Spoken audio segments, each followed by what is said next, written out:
Hello friends, welcome to Creative Medicine.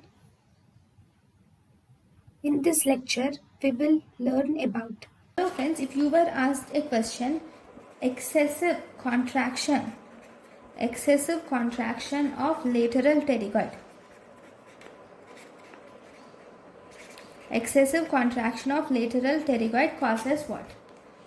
Excessive contraction of lateral pterygoid, for example, yawning,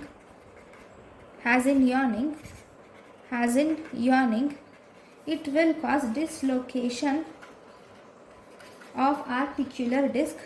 It will cause dislocation of articular disc beyond articular tubercle. It causes dislocation of articular disc beyond articular tubercle. Okay, so this is about the lateral pterygoid and yawning. Thank you for watching. Thank you and thank you for watching.